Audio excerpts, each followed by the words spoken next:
భారతదేశంలో ఆర్ఎస్ఎస్, హిందూ తదితర పేర్లతోటి చేస్తున్నటువంటి ఈ రాజకీయాలకు సంబంధించి మనం మరొక్కసారి ఈ ప్రచార సాధనాలుగా వాళ్ళు పత్రికలు ఏమైనా పెట్టారా? పెడితే ఆ పత్రికల పేరేమిటి? ఆ పత్రికలు ఏమి ప్రచురించేటి? అంటే అప్పుడు నాథురామ్ గాడ్సన్ 2 పత్రికలు నడిపాడు ఎడిటర్గా. ఒకటి అగ్రణి, ఇంకోటి హిందూ రాష్ట్ర. హిందూ రాష్ట్ర అంటే హిందూ దేశం అని, రాష్ట్ర అంటే వాళ్ళ దాంట్లో దేశం కదా నార్త్లో. అందుకని హిందూ రాష్ట్ర అంటే హిందూ దేశం స్థాపించాలి అనేటువంటిది దాని లక్ష్యం. సో ఇక్కడ మనము ఇంకొక విషయాన్ని గమనించాలి. మీరు ఇందాక అడిగారు కూడా, స్వాతంత్రోద్యమంలో వీళ్ళ పాత్ర ఏమిటి, స్వాతంత్రోద్యమంలో వీళ్ళ పాత్ర ఏమిటి అని. నిజానికి స్వాతంత్రోద్యమంలో పెద్ద పాత్ర లేదు.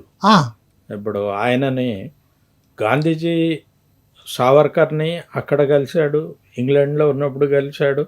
తర్వాత ఇక్కడికి వచ్చిన తర్వాత 1923 ఆ ప్రాంతంలో అనుకుంటాను, అక్కడ ఆయన రత్నగిరికి వచ్చి కలిశాడు. 3-4 అడిగాడు ఆయన మత సామరస్యం గురించి.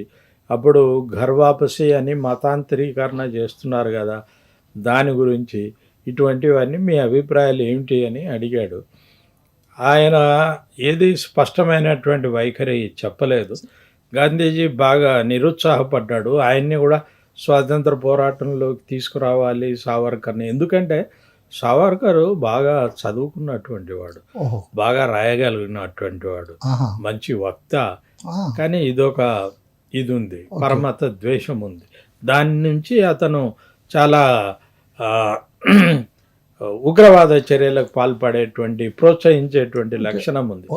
సో గాంధీజీని తీసుకురాలి కాలేదు, అది సాధ్యం కాలేదు. గాంధీజీ అన్నాడు, నేను మళ్ళీ ఎప్పుడైనా మిమ్మల్ని కలుస్తానులేండి, వచ్చి తీరిగ్గా మీ దగ్గర 3-4 రోజులు ఉంటాను, అప్పుడు మనం అన్ని సమస్యలు మాట్లాడుకుందామని చెప్పాడు. కానీ అది ఏమీ సాధ్యం కాలేదు. తర్వాత ఉద్యమాలు ఉధృతంగా ప్రారంభమైనవి. ఈవెన్ క్విట్ ఇండియా ఉద్యమంలో కూడా ఆర్ఎస్ఎస్ ఎప్పుడూ రాజకీయ పార్టీగా ప్రకటించుకోలేదు. ఆర్ఎస్ఎస్ సభ్యులు హిందూ మహాసభలో ఉన్నారు, హిందూ మహాసభ సభ్యులు ఆర్ఎస్ఎస్లో ఉన్నారు. ఈ రెండు ఒకే విధమైనటువంటి, ఒక కాయిన్కి 2 వైపులుగా ఉన్నట్టుగా సాగినటువంటి సంస్థలు. ఈ క్విట్ ఇండియా ఉద్యమంలో పాల్గొనాలా లేదా అనేటువంటి దాని మీద హిందూ మహాసభలో తీవ్రమైనటువంటి చర్చ జరిగింది. దీని బెంగాల్ యూనిట్, శ్యామప్రసాద్ ముఖర్జీ ఆధ్వర్యంలో ఉన్నటువంటి బెంగాల్ యూనిట్ అక్కడ క్విట్ ఇండియా ఉద్యమంలో పాల్గొనాలి అనేటువంటి లైన్ని దీని ముందు వీళ్ళ సభలో పెట్టారు, కమిటీలో పెడితే, జనరల్ బాడీ అనుకుంటాను, దాంట్లో పెడితే అల్టిమేట్గా వాళ్ళది గెలిచింది. ఎందుకంటే వీళ్ళు కూడా ఈల్డ్ కావాల్సి వచ్చింది, లేకపోతే బెంగాల్ యూనిట్ని కోల్పోవాల్సి వచ్చింది. అందుకని చివరికి వీళ్ళు ఈల్డ్ అయ్యారు. ఆ సందర్భంగా నాథురామ్ గాడ్సే మనమేమిటి స్వాతంత్రోద్యమంలో పాల్గొనేది ఏమిటి అని ఒక కత్తి తీసుకొని ఆ సభకు అధ్యక్ష వహించినటువంటి వాడి మీదకి దాడికి వెళ్ళారు. అందరూ ఆపేశారు. ఏంటి వీటి ఇట్లా చేస్తున్నాడు అని చెప్పేసి అనుకున్నారు. అంటే అతని మెంటల్ మేకప్లో తేడా ఉన్నట్టుంది. సరే, దానికి తోడు ఈ సిద్ధాంతం కూడా వాడికి బాగా తలకెక్కింది కనుక అక్కడ కూడా తన సొంత పార్టీ, అంటే ఆ సభకు అధ్యక్షత వహించినటువంటి వాడిని చంపడానికి, వాడి మీద దాడి చేయడానికి అని వెళ్ళాడు. ఈ సమయంలో ఒక టాక్టిక్స్ ఆర్ఎస్ఎస్ అనుసరించి, ఆ ఆర్ఎస్ఎస్ టాక్టిక్స్ ఏంటంటే ఆ ఉద్యమంలో పాల్గొనడం అంటే ఈయన ఒక్కడే, హెడ్గే ఎవరో ఒకరు పాల్గొని అరెస్ట్ అయ్యి జైల్లో శిక్ష అనుభవించాడు ఆ సందర్భంగా. అయితే తర్వాత వీళ్ళు ఇచ్చిన ఎక్స్ప్లెనేషన్ ఏంటంటే, అది కూడా మనం ఆలోచన చేయాల్సిందే. అదేమిటంటే జైల్లో ఉండటం ద్వారా ఇంకొంతమందిని త్యాగం చేయగలిగినటువంటి వాళ్ళను, చేస్తున్నటువంటి వాళ్ళను, ఈ పోరాటంలో ఉన్నటువంటి వాళ్ళను తిరిగి మేము మళ్ళీ దీంట్లోకి తీసుకురాగలం, ఆర్ఎస్ఎస్లోకి తీసుకురాగలడు ఈయన. అక్కడ కనుక ఉంటే వాళ్ళని మార్చగలడు కనుక ఆ ఉద్దేశంతో ఆయన అక్కడికి వెళ్ళాడని వీళ్ళే చెప్పుకున్నారు. సరే, ఏదైనా మనకి కనపడేది ఏంటంటే ఎక్కడ కూడా పెద్దగా ఆర్ఎస్ఎస్ కానీ హిందూ మహాసభ కానీ, ఎక్సెప్ట్ దట్ ఆ శ్యామప్రసాద్ ముఖర్జీ గట్టిగా పట్టుబడడంతో స్వాతంత్రోద్యమంలో లేరు. దాని నుంచి దూరంగానే ఉన్నారు. ఇది చాలా స్పష్టంగా కనపడుతుంది. ఇప్పుడు ఈ హిందూ హిందూ హిందూ అనేది ఇప్పుడు కూడా ఒక పెద్ద ఎత్తున దేశంలో జరుగుతుంది. అసలు హిందూ అంటే ఏంటండి? అదొక మతమా? హిందూ అంటే ఒక మతం కావడానికి అవకాశమే లేదు. లేదు. ఈ హిందూ అంటే ఈ ప్రాంతంలో బ్రతికేవాడు హిందువు. అంటే సింధు ఆ నది పదం ఏ దాటి- నుంచి వచ్చింది? సింధు నది నుంచి వచ్చింది. ఎవరు తెచ్చారు? ఎవరు ముందు చెప్పారు? సింధు అంటే అటు వాళ్ళకి కదా ఇది సింధు ప్రజలు అనేటువంటి అభిప్రాయం. ఇక్కడ ప్రజలు మేము సింధు ప్రజలం అనుకోరు. ఆ, బయట వాడికి వీడు సింధు ప్రజలకు కనపడతాడు, ఓకే అంతే కదా. ఓకే. సో వాళ్ళు సో సింధు అనే సింధువులు- పదం, సింధు నది, సింధువులు అనేటువంటి సింధు నేను హిందూ అయిందా? హిందూ అయింది. ఇప్పుడు ఈయన క్లెయిమ్ ఏంటంటే ఈవెన్ నాథురామ్ గాడ్సే ఆయన రాసినటువంటి వీలునామాలో, చనిపోవడానికి ముందు రాసిన వీలునామాలో చాలా క్లుప్తమైన వీలునామా రాస్తాడు. అందులో ఏం చెప్తాడంటే ఆయన నా అస్థికల్ని భద్రం చేయండి, ఒకవేళ గవర్నమెంట్ అనుమతిస్తే ఆ అస్థికల్ని మనం ఏదో ఒక రోజున అఖండ భారత్ మళ్ళీ సాధిస్తాము, సింధు నది మళ్ళీ భారతదేశంలో భాగమవుతుంది. అంటే స్వాతంత్రానికి పూర్వం అదంతా భారతదేశంలోనే ఉండింది కదా, సింధు నది భారతదేశంలో భాగమవుతుంది, అప్పుడు మాత్రమే మీరు నా అస్థికల్ని సింధు నదిలో కలపండి, ఎందుకంటే అక్కడే వేదాలు పుట్టాయి, అందుకని అది పవిత్రమైనటువంటిది, దాంట్లో కలపండి అని చెప్పాడు.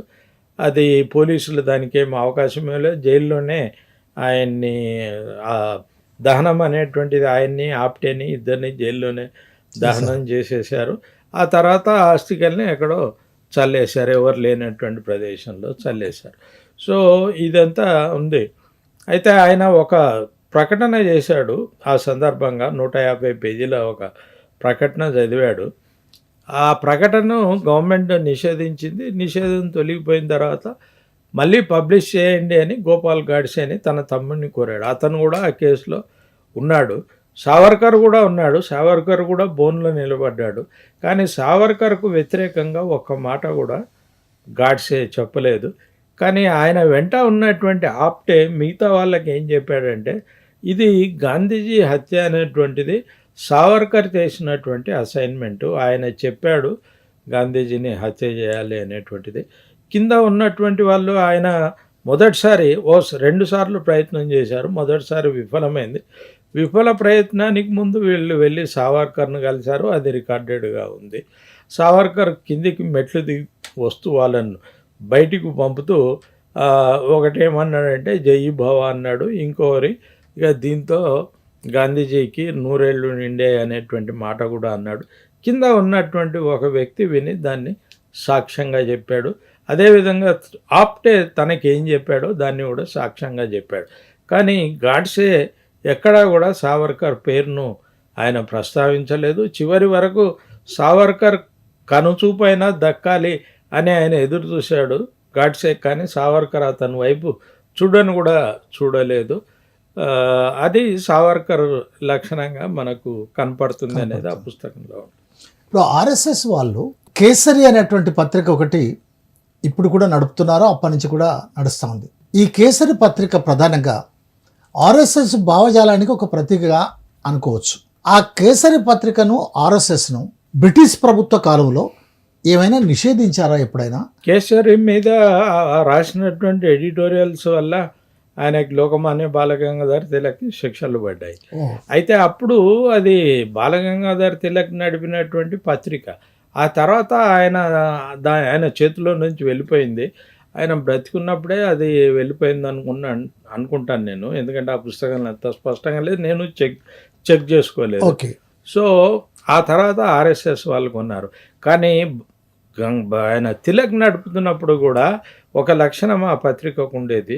తిలక్ పైకి తాను కూడా దళితులకు అనుకూలంగా, అంటరానితనానికి వ్యతిరేకంగా ఫైట్ చేస్తున్నట్లు ఎప్పుడైనా మాట్లాడేవాడు. కానీ తన పత్రికల్లో ఎప్పుడు కూడా ఈ స్వాతంత్ర పోరాటాలకు ఈ సామాజిక పోరాటాలకు సంబంధించిన వార్తలు ఎప్పుడు వేయలేదు.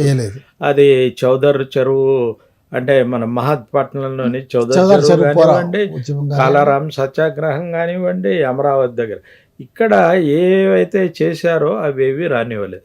అంబేద్కర్ ఏం ప్రయత్నం చేశారంటే ఒక వాణిజ్య ప్రకటన అయినా నా పేరు మీద ఇస్తాను అంటే అది కూడా ఆయన వేయలేదు.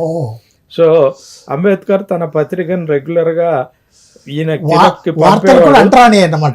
వార్త కూడా అంటారు అంతే. ఇక్కడ ఏంటంటే ఈయన పంపేవాడు, ఆయన చూసేవాడో లేదో కానీ తన కేసరిని మాత్రం అంబేద్కర్ పంపేవాడు కాదు. ఓకే. సో అటువంటిది ఉంది.